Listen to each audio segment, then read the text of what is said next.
In the fading, bruise-colored sky of Eastern Europe, Jonathan Harker's journey begins with an unease that grows like a tumor in the air.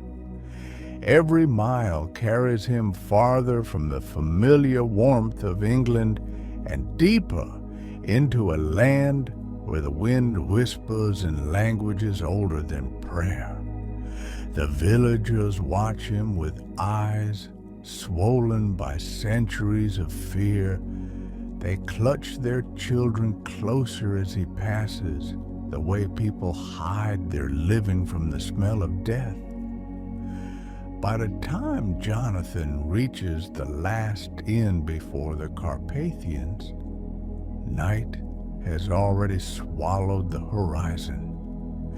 Inside, the fire crackles, not with warmth, but with a trembling desperation. The innkeeper's hands shake as he sets down Jonathan's meal. His wife stares at him like a man walking willingly into his grave. And when Jonathan speaks the name, Dracula, the room dies. The air stops. Forks freeze mid-air. Someone whispers a prayer with a broken voice. At midnight, the carriage that comes for Jonathan looks less like a vehicle and more like a shadow torn from the night. The horses breathe steam like boiling blood. The driver's face is hidden beneath a hood, his gloved hands too pale, too long. When Jonathan climbs in, he notices something wrong with the grip of the driver, fingers moving like the legs of a spider rather than the hand of a man. The mountains rise like jagged teeth, and the path twists through forests that look diseased with darkness. Branches scratch the windows like fingernails begging to be let in. Wolves follow, silent at first, then howling with hunger that vibrates inside Jonathan's ribs. When the carriage finally stops, Castle Dracula stands ahead, a colossal ruin fused with the cliffside, as if the earth itself tried to swallow it, but failed. Lightning exposes its battlements, black and broken, like bones shattered by centuries. Inside, Count Dracula greets Jonathan with courtly charm carved from stone. His voice is smooth but hollow. His eyes hold nothing human, only a deep red hunger shimmering beneath the surface like molten metal. His smile is thin, sharp, predatory. Jonathan tries to ignore the details. The way the Count's hand is ice cold as a corpse. The way his shadow does not match the shape of his body. The way the halls echo as if the castle itself is breathing. As days pass, the castle reveals its nature. Doors open themselves. Distant footsteps echo at hours when Dracula sleeps. Walls groan softly, like something trapped inside them is trying to push out. Jonathan begins to hear whispers at night, feminine, hungry, desperate. One night, the whispers gather at the foot of his bed. 3 women drift from the darkness, their bodies pale, almost translucent, like skin, stretched thin over death. Their eyes glow with a starving madness. Their teeth are razor sharp.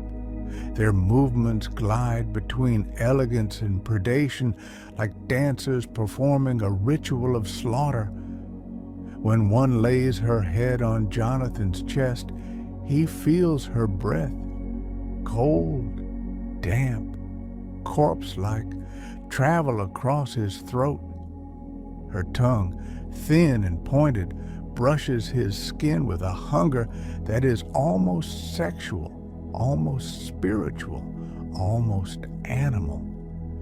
Another woman straddles him, her nails digging into his shoulders, her lips parting to reveal fangs dripping a red saliva that smells like soured blood. Just as her mouth touches his skin, a roar erupts through the chamber. Inhuman, primal, a sound that shakes the air like metal tearing. Dracula appears in the doorway, eyes blazing with a fury that burns brighter than fire. His voice is a growl that rattles Jonathan's bones. He seizes one of the women by the throat, lifting her off the ground with impossible strength, her legs kicking wildly as she hisses like a serpent. He throws her across the room, bones cracking on impact. The other two retreat into the shadows, their whispers turning to shrieks. Jonathan realizes in that hellish moment he is not a guest here. He is livestock. Dracula is preparing to leave the castle, crates of earth being filled, sealed, moved by unseen hands, while Jonathan is slowly being drained, psychologically carved open, softened like meat, aging for slaughter. The Count watches him constantly. Jonathan sees the hunger in his eyes grow day after day, a hunger that is not just for blood, but for domination, for the pleasure of watching a man unravel from the inside. Jonathan's mind begins to crack. He sees shapes moving in mirrors that vanish when he turns. He hears breathing behind him in empty corridors. He dreams of being buried alive in earth, crawling with worms. Reality and nightmare blur. Finally, Jonathan attempts escape, climbing out of a window, fingers slipping along cold stone slick with centuries of rot, bats shrieking above him. And just as Dracula's bride surged toward him again, mouths open, Jonathan throws himself into the void. Darkness swallows him. And far away in England, Mina Murray wakes screaming, as though something has torn a piece of Jonathan's soul and carried it across continents. The night the Demeter approaches the English coast, a storm tears the sky apart like a wound. Its waves rise like black mountains, smashing against the hull with a fury that feels almost personal, as though the sea itself is trying to spit out whatever abomination it carries. The ship is nearly silent. No voices, no footsteps, just the creaking of wood soaked in terror.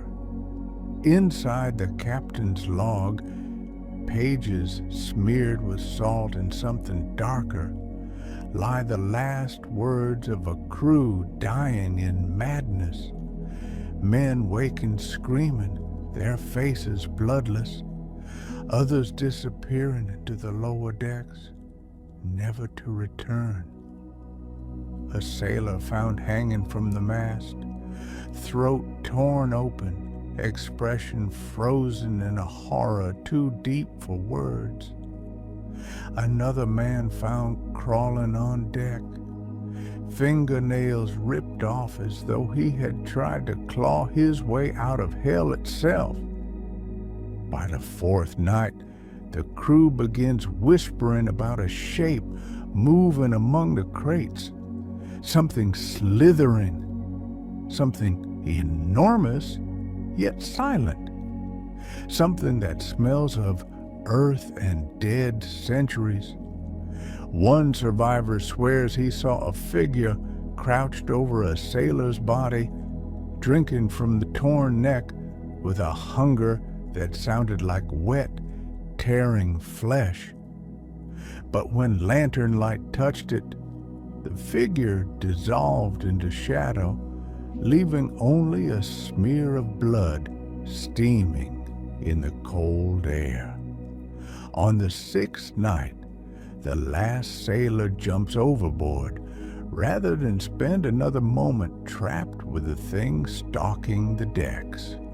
When the ship finally arrives, the corpse of the captain is tied to the wheel, ropes digging into his flesh, eyes wide open, mouth torn at the corners as though he died screaming through clenched teeth. His body sits upright only because something or someone forced him into that grotesque posture. The Demeter drifts into port like a floating coffin, and from the shadows beneath the deck, a wolf leaps onto the shore, landing silently, fur dripping seawater like black oil. Dracula has arrived. In the days that follow, London becomes quietly infected, not with disease, but with dread. People whisper about a strange, tall man seen wandering graveyards at night, his coat flapping like torn wings. Children are found sleepwalking into parks with blank eyes and blood smeared on their lips. Dogs howl at shadows that stretch too far from the bodies that cast them.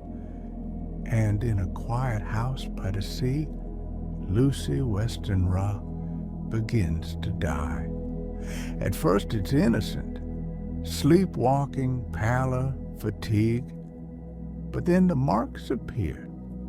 2 small punctures on her throat, each ringed by bruised flesh like the imprint of a cold, perfect mouth. Every night she grows weaker. Every morning she wakes with blood colder than the sheets. Her suitors try to help her, caring for her with desperation, but none of them can stop the nightly draining. She grows translucent, veins visible beneath her skin, heartbeat fluttering like a dying moth. Van Helsing arrives and sees what they refuse to believe. He touches the marks, stares into Lucy's hollow, pleading eyes, and whispers a single word: Nosferatu. The house becomes a battlefield, garlic hung across windows, crucifixes nailed into walls, holy wafers placed around her bed. Yet every night something slips in, something with eyes like burning wounds and fingers long enough to caress her throat from the shadows. One night, Lucy's mother sleeps beside her. The window bursts open. The room swirls with a monstrous presence, a coldness thick enough to choke. Mrs. Westenra seizes her chest, heart exploding in terror, and dies instantly as wolves outside howl in triumph. In that final night, Lucy rises from her bed, eyes glowing with faint red embers, lips stained with the blood of her own fiancé's transfusions. Her breath rattles with a laughter that isn't hers. Her hands twist unnaturally, bones clicking like insect legs as she crawls across the bed toward the window, whispering words no human tongue should speak. When she dies at dawn, her lips are smiling, a smile of hunger, a smile of a woman whose soul has been devoured. But death is not the end.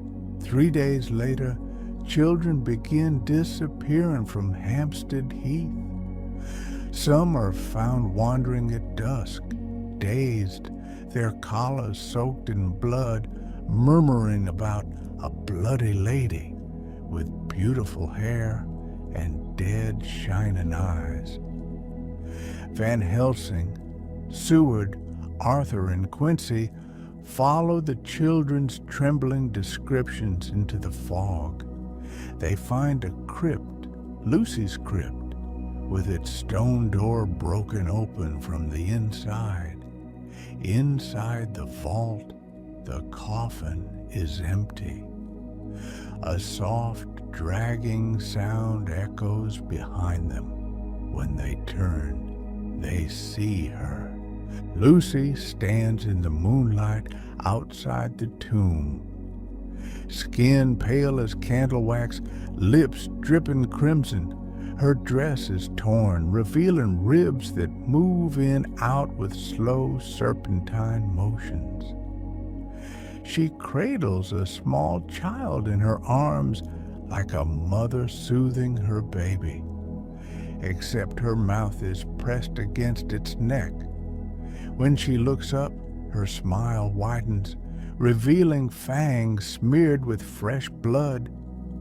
She hisses a greeting, seductive, mocking, and holds the child out as if offering him a gift.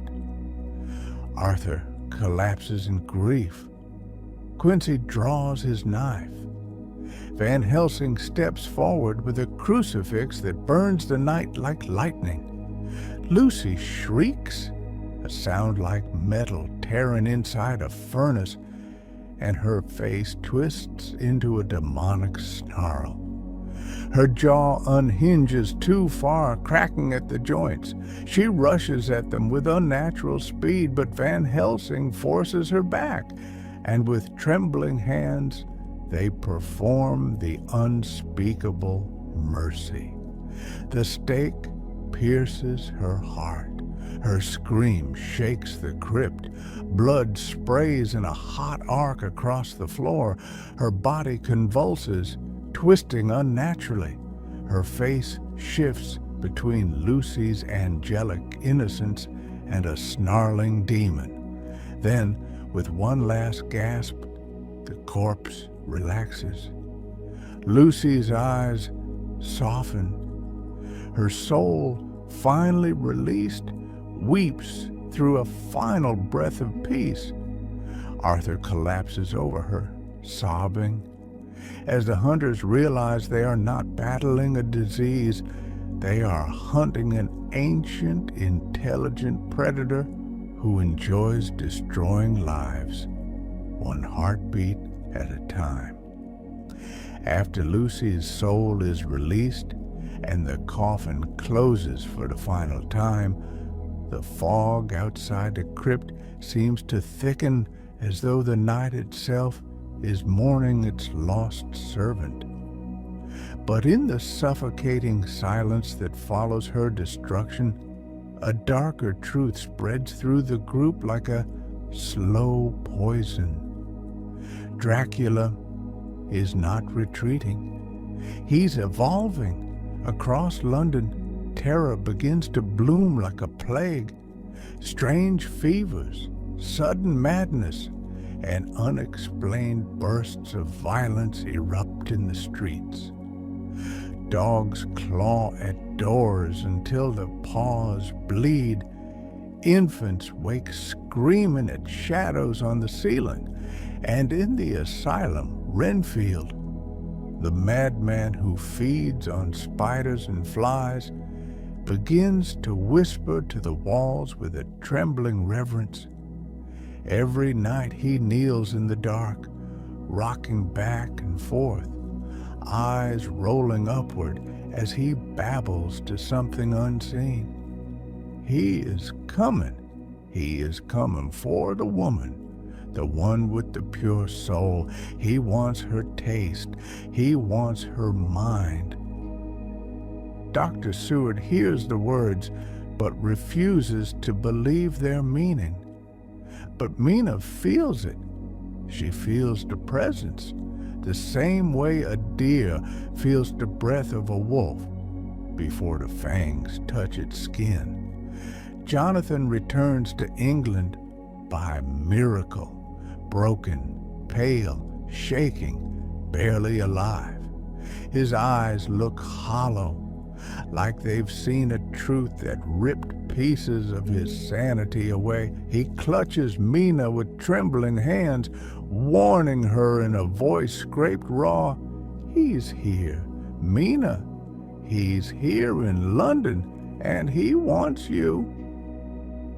That night, Mina wakes to a sound in her room, not footsteps, breathing, a slow, deliberate inhale, as if drawing in the scent of her fear. She turns toward the corner. At first, it looks like a shadow, but then it moves. A tall figure steps forward, face half lit by moonlight, eyes glowing faintly red like dying embers. Dracula looks at her the way a starving wolf looks at a lamb too innocent to run. His smile spreads slowly, stretching beyond the comfort of humanity. She tries to scream, but her voice dies in her throat, smothered by a pressure that feels like fingers around her windpipe. Dracula's hand caresses her cheek, cold enough to burn, then slides to the back of her neck. She feels paralyzed, as though his touch injects ice straight into her spine. His lips hover near her throat, not touching, just savoring. His breath carries the scent of ancient earth and fresh blood. She trembles, tears spilling, body shaking between terror and an unnatural trance, as though part of her mind is being pulled loose, unwound, unwoven. He whispers to her in a voice that feels like it's spoken inside her skull. You will be mine, not in death, not in life, but in something greater. His fangs brush her skin, and just when they are about to pierce, a scream rips through the asylum, a scream so violent, so raw, so filled with primal horror that Mina bolts upright. Renfield. He's clawing at the bars of his cell, hands shredded, nails torn away, blood smearing the walls as he roars, Master, you shall not take her. She is pure. She is not yours. His body convulses. Bones crack. He throws himself against the bars again and again, skull splitting open with each impact, blood spraying like dark rain. Seward and the attendants rush toward him, but Renfield's eyes aren't looking at them. He's looking past them at the corner of the room, where a tall, monstrous silhouette stands, watching him with predatory amusement. Dracula, inside the asylum. Renfield drops to his knees, sobbing, trembling, reaching toward Mina's location miles away, as though feeling her terror through the walls of the world. Dracula enters the cell without opening the door, the bars warping around his form like melted iron, then snapping back into place behind him. Renfield's voice becomes a broken whisper. Please, spare her. Take me instead. Dracula touches his face gently, tenderly, almost lovingly, then crushes his skull with one hand. The sound is wet, sharp, obscene, bone collapsing like eggshell under a boot. Blood explodes across the walls.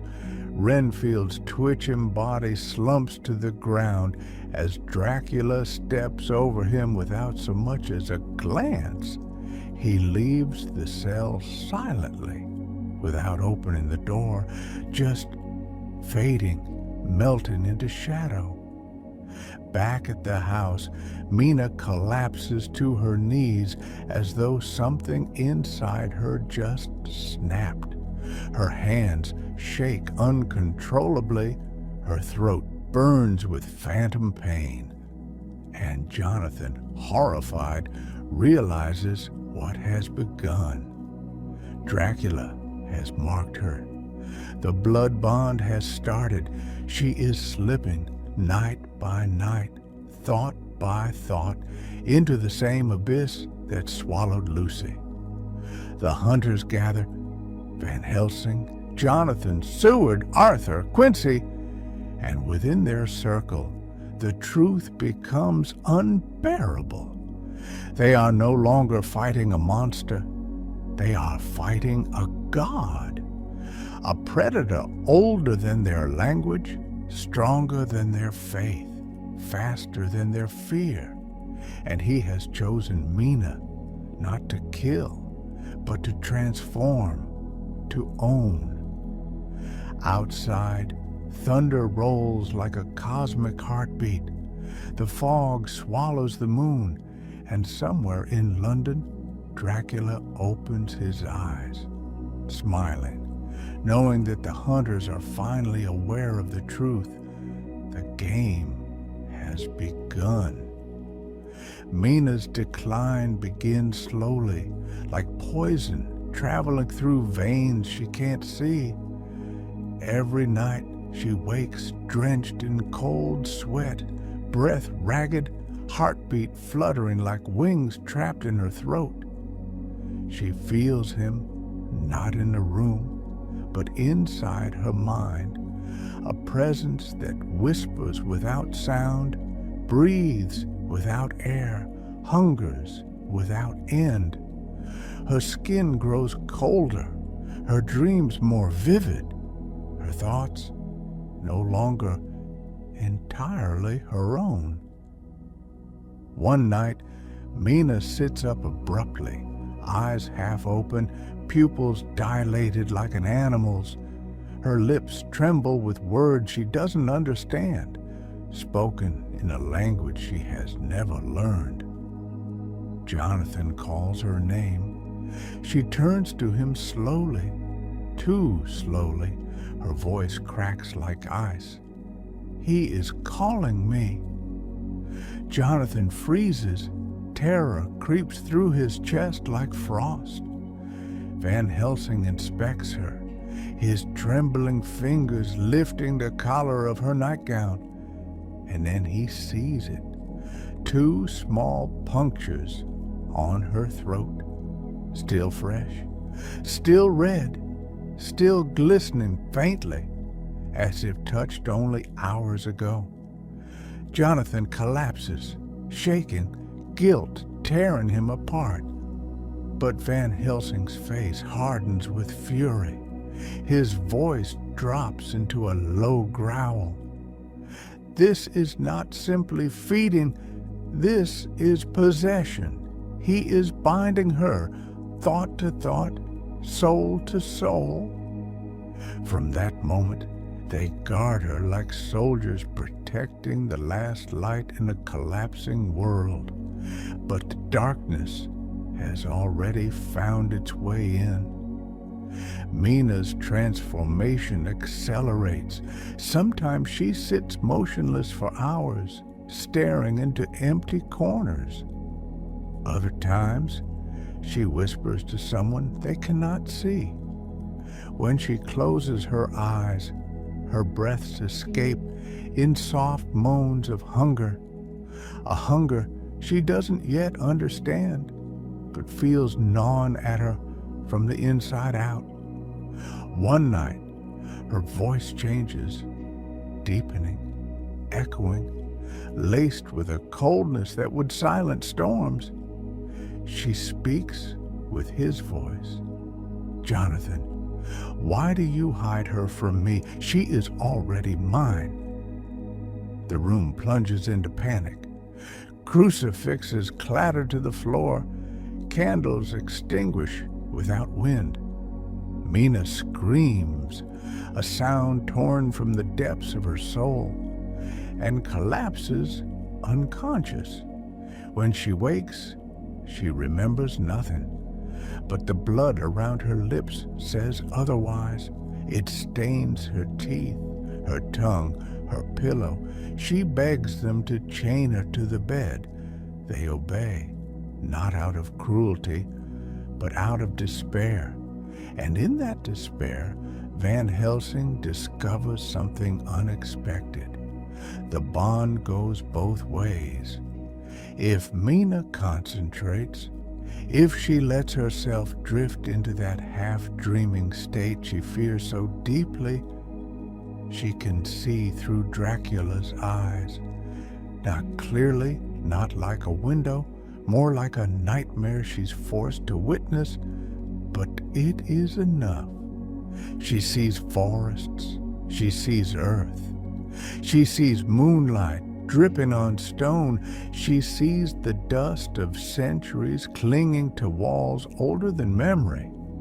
Dracula is fleeing London, returning to his lair, back to Transylvania. The hunters realize their only chance is to beat him there, to reach his castle before sunset, before he regains his full power. Thus begins one of the darkest pursuits ever carved into the pages of horror. They split forces.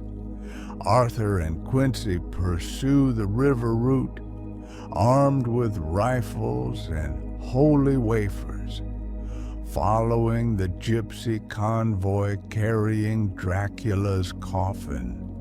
Van Helsing takes Mina, weak, trembling, half-possessed, on horseback toward the Borgo Pass. He fears bringing her, but fears leaving her even more, for the Count's influence flows stronger when distance grows. Jonathan and Seward take another route, racing the monster with every mile. The journey becomes a walking nightmare. At night, Mina grows delirious, whispering in Dracula's voice, laughing in tones that don't belong to her throat, begging them to let him in. She thrashes against the blankets, eyes rolling white, veins darkening as though shadow itself is crawling beneath her skin. Van Helsing is forced to press a consecrated wafer to her forehead. It burns her flesh, skin sizzling, blistering, the scent of burning meat filling the air, and Mina screams Jonathan's name. When the mark cools, something inside her quiets, but the wound, the circular burn, never heals. By now, winter storms haunt the mountains. The wind howls like wolves starved for centuries. The nights grow longer, darker, colder. And with every mile closer to the castle, Mina's connection to Dracula strengthens. She begins to hear him, every thought, every whisper, every pulse of hunger in his veins. One evening, as they camp in the snow, Mina opens her eyes with a jolt, gasping, trembling, clutching her chest as if something inside her has been ripped out. He knows you're coming, she cries. Jonathan, Van Helsing, he's waiting in the earth. At that exact moment, hundreds of wolves emerge from the fog, eyes glowing like shards of the moon, teeth bared, forming a circle around the camp. Van Helsing raises the crucifix, his voice cracking with fear, shouting ancient prayers. The wolves snarl, pacing, growing bolder, until suddenly they freeze, as if receiving a silent command. Then they retreat, vanishing into the white darkness, not defeated, not afraid, merely ordered to wait. The Count is toying with them, testing their resolve, feeding on their fear through Mina's weakening mind. Meanwhile, Jonathan, hundreds of miles away, feels a rage unlike anything he has known. The gentle, polite solicitor is gone, replaced by a man carved by trauma and vengeance. His footsteps grow faster, his eyes burn with hatred, his voice becomes a whisper of steel. If he touches her again, I will kill him with my own hands. Behind him, Seward sees something terrifying. Jonathan's shadow doesn't match his movements. The bond is spreading, even to him. By the time the hunters approach the Carpathian border, the sky above the mountains looks bruised with storm clouds. Snow spirals like ash. The wind screams with voices that aren't wind at all. Mina grows silent, too silent, her eyes pale, unfocused, as if she's listening to something far away. Then she speaks, in Dracula's voice, perfectly mockingly. You are too late. The hunters freeze. Mina lifts her head. Her smile is not Mina's. By nightfall, I rise, and the castle awaits them, black, ancient, alive, the birthplace of every nightmare they've survived so far. The Carpathian winds grow sharper as the hunters near their destination. The sky above them churns with bruised colors, purple, black, and a dying red glow bleeding into the horizon. Snow flurries sting their skin like tiny shards of bone. Every step feels heavier, as though the mountains themselves are trying to drag them back, bury them, swallow them alive before they reach their doom. In the distance, they finally see it, a long caravan of wagons moving across the frozen path. Gypsies, loyal servants of Dracula for centuries, guide the horses through the snow. At the center, a massive crate, a coffin filled with sacred earth, Dracula's sanctuary, his womb, his throne, his fortress of darkness. And if he reaches the castle before sunset, he will rise in full strength, unstoppable, immortal, a god reborn. Jonathan's heart pounds like war drums.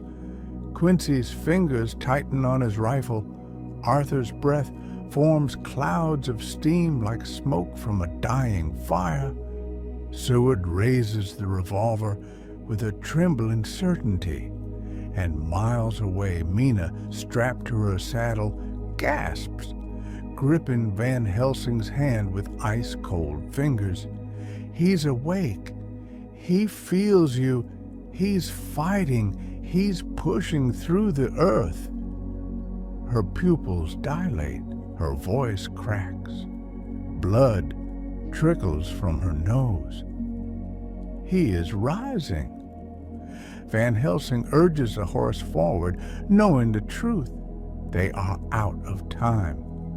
The hunters charge down the snowy slope like men riding into the jaws of hell. Their shouts tear through the wind. The gypsies see them and scream warnings, urging the caravan to speed up. Jonathan jumps off his horse, boots slamming into the snow. He sprints toward the coffin with a fury carved into his bones. Bullets explode through the air. Gunfire rips through the storm. Gypsies fall. Horses rear, kicking wildly. Blood splatters against the white snow like ink on parchment. Quincy, bleeding from a slash across his ribs, fires round after round to cover Jonathan. Arthur charges with a blade, slashing through the wooden wheels of the lead wagon. Chaos erupts. Screams, gunshots, the crack of splintering wood.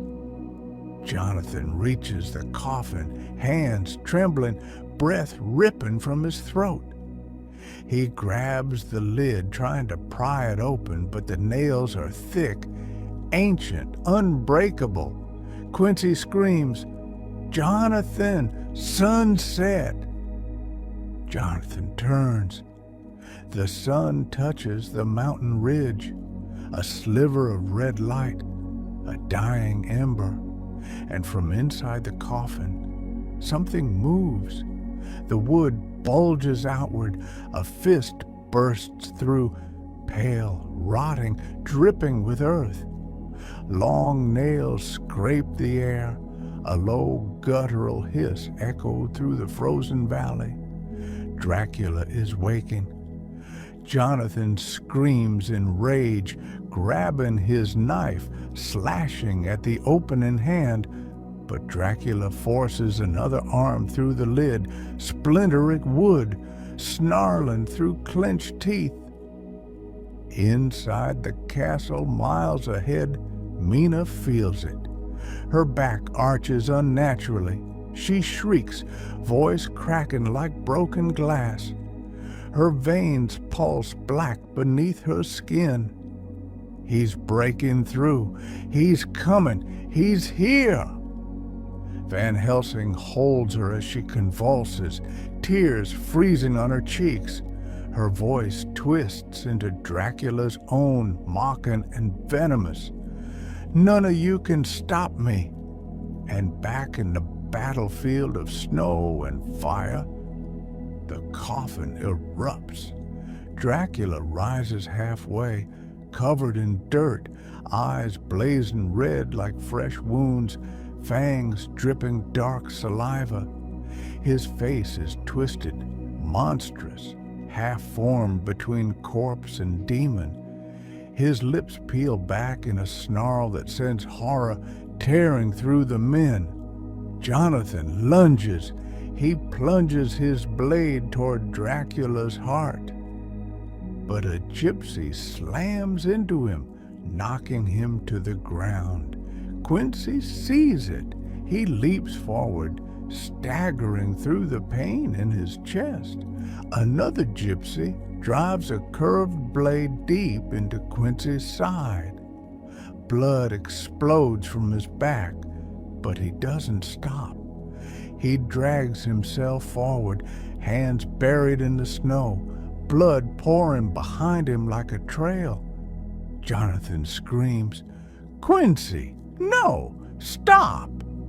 But Quincy's voice is barely a breath. "Finish it!" With the last strength of a dying man, he thrusts his Bowie knife upward, straight into Dracula's heart. Arthur, sobbing, drives his own blade in from the other side. Jonathan slices open the throat. Blood sprays in a scarlet arc across the snow. Dracula's scream bursts through the valley, a howl so powerful the air vibrates. His body convulses, collapses into itself, flesh decaying rapidly as though centuries catch up to him in seconds. His face shrivels, his eyes darken, his bones crack and turn to dust. And then silence. The wind stops. The wolves cease howling. Even the clouds seem to freeze in place. Dracula's body collapses into a pile of ash, scattering across the snow in a soft, dead whisper. The Count is gone, and Quincy Morris, lying in the snow, smiles weakly. He looks up at Jonathan and Arthur, breath shallow, heart slowing, and whispers, "It was worth it." His eyes close, and he dies with the sunset. Miles away in the arms of Van Helsing, Mina gasps. The darkness in her veins retracts like serpents slithering back into the deep. Her pupils shrink. Her body warms. Her mind clears. She breathes freely for the first time since London. The bond is broken. She is free. The hunters gather around Quincy's body, silent, exhausted, shattered. Snow falls gently onto the battlefield, covering the blood, the footprints, the ashes of the monster who once ruled the night. Above them, the castle looms, but for the first time in centuries, it is silent, dead, empty, a tomb that has finally claimed its master. When the last trace of Dracula's ashes disappears into the snow, a strange calm settles over the mountains, a calm so heavy it feels like the air itself is holding its breath. Jonathan stands motionless, staring at the empty space where the monster once hovered between life and death. His hands shake, still stained with the Count's blood, a dark red that refuses to fade even as it mixes with snow and earth. It is the blood of vengeance, blood of liberation, blood of a nightmare finally ending. Mina arrives moments later, still pale, still trembling, but no longer hollow-eyed. The shadow that once clung to her like a parasite is gone. Her chest rises and falls with deep, human breaths. Her eyes, once haunted, are clear again. She sees Quincy's body first. Her hand covers her mouth.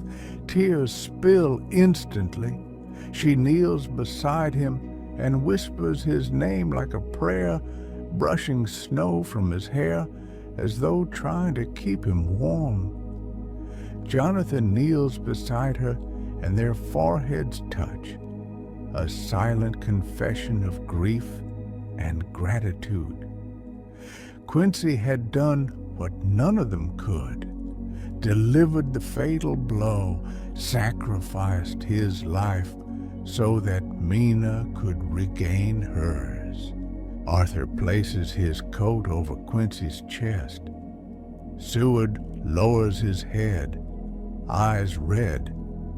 Van Helsing whispers a blessing over the fallen hero in Latin, voice shaken with sincerity. For a long moment, the world stands still.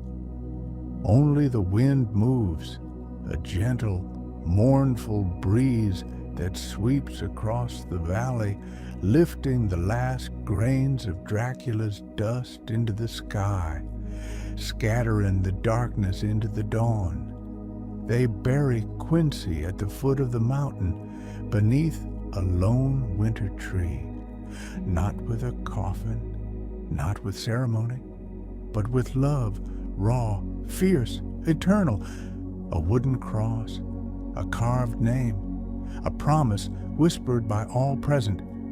He died so that evil may die with him. The sky shifts from deep purple to pale gold. The sun rises, slow, timid, as if unsure whether it is safe to shine again. Jonathan takes Mina's hands. She looks at him with eyes that remember every moment of her torment, every whisper in her skull, every nightmare forced into her veins. But she is alive. Alive not because fate was kind, but because the people around her tore fate apart with their bare hands. Her voice cracks. It's over, isn't it? Jonathan hesitates, not because he doubts the monster is dead, but because some horrors never truly leave. But he forces a smile, fragile, exhausted, honest. Yes, it's over. Van Helsing steps forward, placing a trembling hand on Mina's forehead. The burn from the holy wafer, once an open wound, has begun to fade. Her skin warms beneath his touch. She is free, he says, a soul unchained. Relief washes over them like warm rain. Later, the hunters begin the long journey home. The snow crunches softly beneath their boots. The mountains loom silently behind them, no longer monstrous, just mountains. Mina rides beside Jonathan. Occasionally, her fingers brush his, a quiet reassurance, a reminder that nightmares can be survived. Arthur and Seward walk behind them, shoulders heavy with grief, but also with a strange new peace. They have carried death, they have faced despair, and they have returned from the mouth of hell. Van Helsing walks last, not because he is weak, but because he is listening for any remnant of the darkness he has chased for decades. But all he hears is wind, human wind, natural wind, not the whisper of wings, not the crawling of shadows, just wind. By the time they reach the borders of Transylvania, the snow has melted enough to reveal patches of earth, life returning. The first sign that the land itself is healing. In England, months later, Mina and Jonathan welcome their first child, a son. They name him Quincy, in honor of the man who died with courage burning brighter than fire. Arthur visits often. Seward writes to them. Van Helsing returns to Amsterdam, older and quieter, carrying the memory of their victory like a sacred relic. But none of them ever forget. Not the screams, not the shadows, not the nights when the devil walked in human form. When Mina holds her child close, she sometimes glances at the window when the wind rustles the curtains, not out of fear, but remembrance. The world is safe again. Safe because ordinary people did extraordinary things. Safe because love survived the claws of darkness. Safe because the monster fell, and somewhere in the ruins of a lonely castle in the Carpathian Mountains, a cold wind drifts through the empty halls. It carries no whisper, no hunger, no malice, only dust and silence. The silence of a nightmare finally buried, and the world breathes again.